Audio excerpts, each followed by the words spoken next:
Hello everyone, welcome to my YouTube channel perfection pharmacy पर आप सभी का वेलकम है। So friend, today we will discuss about Flopen M tablet. So guys, आज हम बात करेंगे फ्लोपेन एम टैबलेट के बारे में, जिसमें हम जानेंगे सबसे पहले इस टैबलेट के वर्क के बारे में कि ये टैबलेट किस तरह से वर्क करती है और मेनली इस टैबलेट का हमारी बॉडी पर क्या वर्क रहने वाला है। और उसके बाद हम जानेंगे इस टैबलेट के यूजेस के बारे में कि मेनली इस टैबलेट को हम कहाँ पर यूज़ कर सकते हैं। इट मीन्स दैट कि हम इस टैबलेट को किस तरह के पेशेंट के लिए प्रिस्क्राइब कर सकते हैं, या किस तरह के पेशेंट को हम ये टैबलेट दे सकते हैं, या किस तरह की डिजीज़ में यानी किस तरह की बीमारी में इस टैबलेट को हम यूज कर सकते हैं। और आफ्टर डैट जानेंगे इस टैबलेट के साइड इफ़ेक्ट के बारे में कि इस टैबलेट के क्या साइड इफ़ेक्ट रहते हैं, यानी किस तरह से हमारी बॉडी पर नुकसान पहुंचा सकती है और इसके क्या क्या नुकसान हमारी बॉडी पर देखे जा सकते हैं, या हम कह सकते हैं टेंशन को कम करने वाली टैबलेट। सो इन सभी टॉपिक को आगे हम कवर करेंगे वन बाय वन। तो चलिए शुरू करते हैं हम अपनी इस वीडियो को बिना किसी देरी के। अगर आपको मेडिसिन से रिलेटेड किसी भी टॉपिक पर वीडियो चाहिए तो आप हमें कमेंट सेक्शन में ज़रूर बताएं। सो अब हम बात करते हैं फ्लोडीप एम टैबलेट के वर्क के बारे में कि फ्लोपेन एम टैबलेट जो होती है ये इसका क्या वर्क रहता है।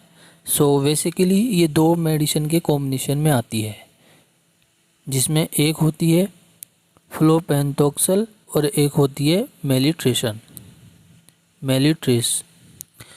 सो अगर बात की जाए फ्लोथेंसिन की तो ये टिपिकल एंटी फिशोटिक होती है और ये ब्रेन में डोपामिन के एक्शन को ब्लॉक करके वर्क करती है, जो कि मूड को अफेक्ट करता है। और मेलिट्रेशन जो होती है एक ट्रिसाइक्लिक एंटी डिप्रेसेंट है, जो कि ब्रेन में केमिकल मैसेजर के लेवल को इंक्रीज और हेल्प करता है हमारे मूड और डिप्रेशन के लिए। सो ये हमने आपको बताया था फ्लोपेन या फ्लोडीप एम टैबलेट के वर्क के बारे में। सो अब हम बात करेंगे फ्लोपेन एम टैबलेट के यूजेस के बारे में कि हम इस टैबलेट को कहाँ पर यूज कर सकते हैं। इट मीन्स दैट कि हम इसको किस तरह के पेशेंट को हम ये टैबलेट दे सकते हैं, या किस तरह की बीमारी में इस टैबलेट को यूज किया जा सकता है। तो बेसिकली हम इसको use in the treatment of depressant. अगर कोई पेशेंट डिप्रेसेंट का हो तो उस कंडीशन में इस टैबलेट को प्रिस्क्राइब किया जा सकता है।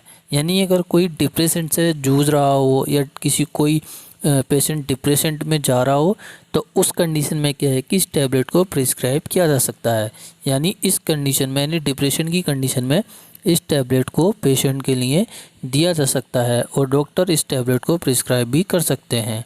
हम जो इसका यूज़ कर सकते हैं, use in the treatment of depressant में इसका यूज़ कर सकते हैं।